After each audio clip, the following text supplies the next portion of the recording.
जय माता दी। आज के इस वीडियो में हम बात करेंगे शारदीय नवरात्रों की कि नवरात्रों में पहले दिन जो खेतड़ी बोते हैं, जवारे बोए जाते हैं, वो कैसे बोएं, उनका शुभ समय क्या है। नवरात्रि में जो आप पूजा करेंगे 9 दिन, उसकी पूजा विधि क्या होनी चाहिए। और पूजा विधि वो जो आप घर में बहुत ही सूक्ष्म सामान के साथ, कम से कम सामान के साथ हर घर में की जा सकती है।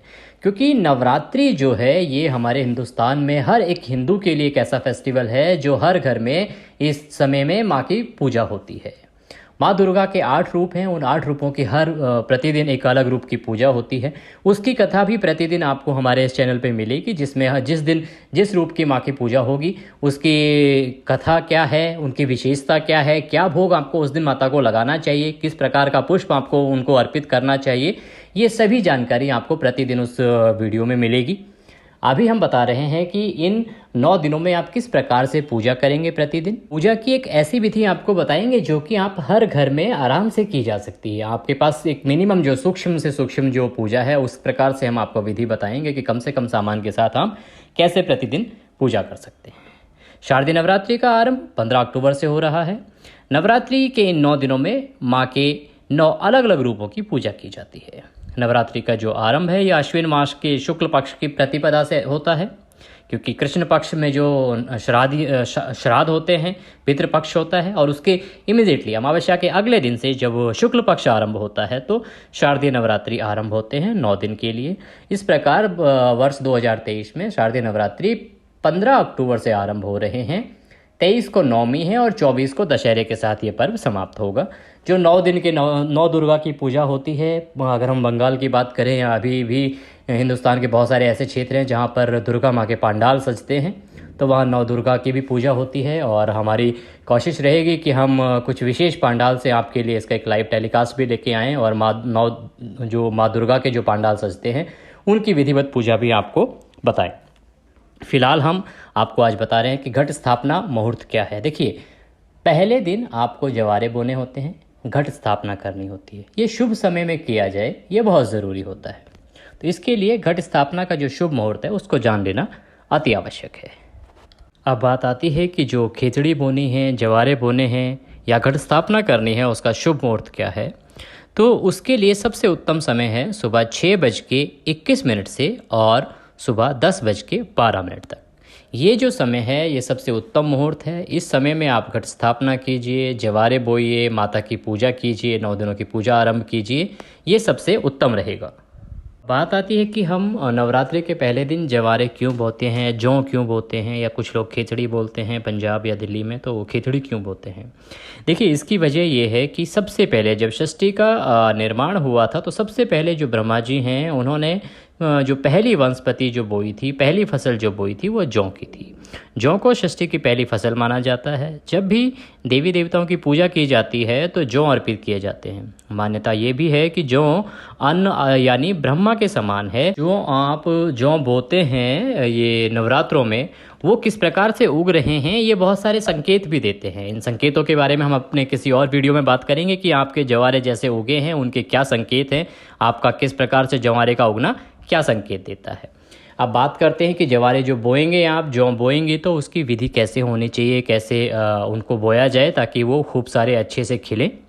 उसके लिए सबसे अच्छा है कि आपने जौ ले लिए होंगे, आप जौ ले आइए थोड़े से, और एक जो मिट्टी का एक साफ़ प्याला जो आता है बड़ा सा, वो एक ले लीजिए।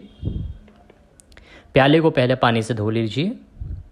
उसके बाद प्याले में थोड़ा सा कुमकुम से स्वास्तिक बनाइए।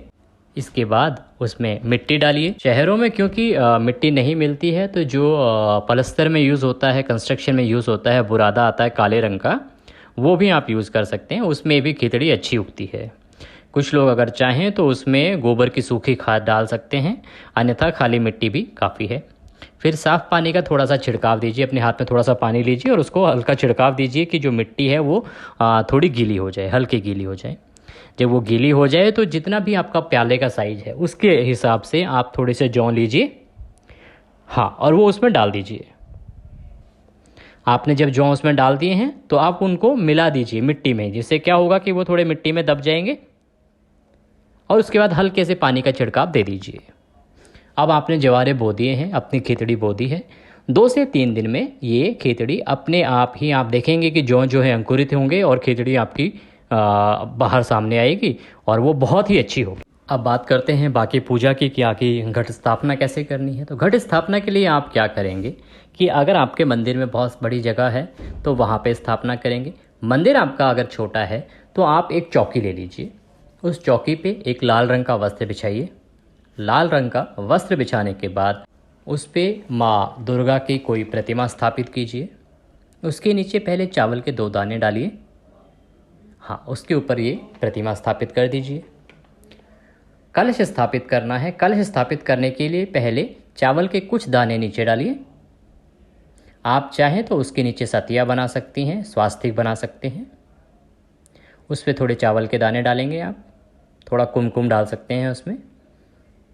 आपने जो भी कलश लाए हैं, आप मिट्टी का कलश अगर लाए हैं तो मिट्टी का कलश, या किसी भी धातु का, आप पंच धातु का ला सकते हैं, आप तांबे का ला सकते हैं, पीतल का ला सकते हैं। बस स्टील का लोटा यूज़ नहीं करना है। अगर आप बाज़ार से कोई और कलश नहीं लाए तो कोई लोटा भी ला सकते हैं। इसको रख दीजिए। इस पे सबसे पहले जो ध्यान देना है कलश में वो ये कि एक तो इसके किनारे पे कलावा ज़रूर बांधना है, इस पे एक स्वास्तिक बनाइए और इसको कंठ तक भरना है। जो उसका कंठ बना होता है ऊपर, वहाँ तक भरना है इसको। इसमें कुछ विशेष चीज़ें डाली जाती हैं। उन विशेष चीज़ों में जो सबसे ज़रूरी है, जो सभी घरों में होता है, एक सिक्का डालिए, सुपारी डालिए, पंच पल्लव, आम के पत्ता अगर आपके पास हैं तो उनको ऊपर लगा सकते हैं, अन्यथा आप इसके अंदर एक हल्दी की गांठ डालिए। इतना करने के बाद आप कलश को स्थापित करेंगे। कलश आपने जो स्थापित किया है वो इस प्रकार से स्थापित किया है कि उसको हिलाना नहीं है। अब ये 9 दिन तक कलश या जहाँ आपने रख दिया वहीं पे होगा। कलश के नीचे जो आपने चावल रखे हैं वो इस प्रकार से रखें कि जो कलश है वो उससे ज़्यादा हिले ना या गिरने के कोई चांस ना रहे। कुछ लोगों के घर में अगर चूहे ज़्यादा रहते हैं तो आप कृपया करके कलश के नीचे चावल ना रखें। इससे क्या होगा कि अगर चूहे गलती से आके उन चावलों को खाएंगे तो कलश गिर सकता है, हिल सकता है। तो आप नीचे स्वास्तिक बना के भी, कुमकुम डाल के भी आप अपना कलश स्थापित कर सकते हैं। इसके बाद कलश के ऊपर जो है नारियल रखा जाता है। नारियल जटा वाला नारियल, छिला हुआ नारियल नहीं होना चाहिए, उसके ऊपर जटा वाला नारियल होना चाहिए। और कुछ लोगों का सवाल होता है कि इसका मुंह किसकी तरफ करना है। देखिए, इसका मुंह होना चाहिए पूजा करने वाले साधक की तरफ। जी, इसका मुंह आपकी तरफ होगा और इसकी पूंछ जो है दूसरी तरफ होगी। हमेशा नारियल पर या तो माता की चुन्नी लपेटें, कोई चुन्नी नहीं है तो आप कलावा धागा होगा आपके पास, कलावे को लपेट दें। वो वस्त्र पहनाने का एक बहुत ज़रूरी एक वो है, रिचुअल है, तो वो वस्त्र पहनाना ज़रूरी है। इसके बाद आप कलश के ऊपर ये नारियल स्थापित करेंगे। नारियल के साथ में आप चाहें, आपके पास अगर आम के पत्ते हैं तो आप उनको लगा सकते हैं, अन्यथा आप सीधा नारियल भी रख सकते हैं। अब आपने कलश रख दिया, माता की प्रतिमा भी आपने वहाँ पे रख दी है। अब बात आती है पूजा की। सबसे पहले आप एक संकल्प लेंगे। संकल्प किस प्रकार से लेंगे कि आप अपने हाथ में जल लेंगे।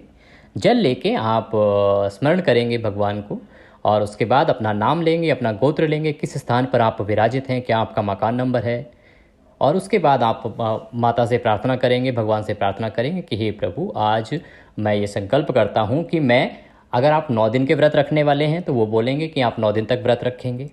1 दिन व्रत करने वाले हैं तो वो बोलेंगे, या फिर 2 लोग, कुछ लोग पहले 2, कुछ लोग आखिरी के 2 करते हैं। तो जिस भी प्रकार से आप वो करने वाले हैं वो बोलेंगे। और जो आप पूजा करने वाले हैं, 9 दिन पूजा करने वाले हैं, तो वो दोहराएंगे और आप संकल्प लेंगे कि मैं आपकी इस प्रकार से पूजा करूँगी, मुझे शक्ति दीजिए कि मैं इसको करने में कामयाब रहूँ। और उसके बाद वो संकल्प प्रभु के चरणों में छोड़ देंगे।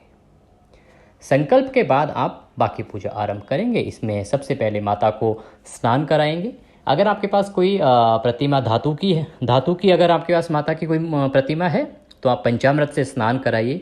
कोई एक कटोरा, कुछ बर्तन, कटोरी ले लीजिए, उसमें आराम से उनको स्नान कराइए। ये सिर्फ एक ही दिन करना है, पहले ही दिन। बाकी जो है सांकेतिक स्नान होगा, वो क्या होता है कि आपने एक लोटे में जल लिया, पुष्प से या हाथ से थोड़े छींटे दे दीजिए। माता की पूजा जब आप कर रहे हैं तो आपको गौरी गणेश की स्थापना भी ज़रूरी है। गौरी गणेश आप अगर आपके पास नहीं है तो उसके लिए सबसे अच्छा तरीका ये होता है कि आप सुपारी लीजिए, उस पर कलावा लपेटिए और एक पान के पत्ते पर 2 सुपारी रख दीजिए, एक गौरी के रूप में, एक गणेश के रूप में। उसके बाद उनको भी जल स्नान कराइए, छींटे दीजिए, फिर उनको वस्त्र अर्पित कीजिए, कलावा अर्पित कीजिए। चंदन लगाइए, जो आपके पास तिलक है, कुमकुम है, कुमकुम लगाइए, उस पर अक्षत लगाइए। फिर उनको पुष्प अर्पित कीजिए, माला पहनाइए। माला पहनाने के बाद अब आप उनको प्रणाम करेंगे, उनकी प्रार्थना करेंगे, पूजा करेंगे। जो भी आप, अगर आप दुर्गा सप्तशती पढ़ना चाहते हैं वो पढ़ सकते हैं, अगर आप कोई और पाठ करना चाहते हैं वो कर सकते हैं। माता के जो दुर्गा चालीसा है उसका पाठ आप कर सकते हैं, या फिर माता के मंत्र का जाप आप कर सकते हैं। जो भी जिस भी प्रकार से आप पाठ करना चाहते हैं उसको कीजिए। फिर भगवान को भोग लगाइए। भोग में आप फ्रूट्स जो लेके आए होंगे, कुछ फल लेके आए होंगे, मिठाई लाएंगे, उसको आप चौकी पे रख दीजिए और कलश के इर्द गिर्द आपने जो फ्रूट्स लाए हैं उनको रख दीजिए। अंत में आप माता को भोग लगाएंगी। भोग लगाने के बाद आप आरती करेंगी। आरती आप जय अम्बे गौरी से कर सकती हैं, और आरती करने के बाद माँ को प्रणाम करेंगी। इसी प्रकार से आपको 9 दिन पूजा करनी है, और अंत में आखिरी दिन जब होगा तो आप उनका विसर्जन करेंगी, जवारे जो है उनका विसर्जन करेंगी। उसकी विधि हम आपको आगे बताएंगे। ये थी जानकारी कि घट स्थापना किस प्रकार से करनी है, खिचड़ी कैसे बोनी है, जवारे कैसे बोने हैं, और 9 दिन तक पूजा कैसे करनी है। आशा करते हैं कि ये वीडियो आपको पसंद आया होगा। अगर पसंद आया हो तो ज़्यादा से ज़्यादा शेयर कीजिए, लाइक कीजिए। चैनल को अभी तक सब्सक्राइब नहीं किया है तो प्लीज़ सब्सक्राइब कर लीजिए, और आप इसको लाइक ज़रूर कीजिए, क्योंकि आपके एक लाइक से हमें लगता है कि हमारी मेहनत सफल हुई है, हम कुछ अच्छा बताने में कामयाब हुए हैं। और आपका जो लाइक है ये हमें मोटिवेट करता है कुछ अच्छा करने के लिए। माता की कृपा आप सब पर और हम पर बनी रहे। जय माता।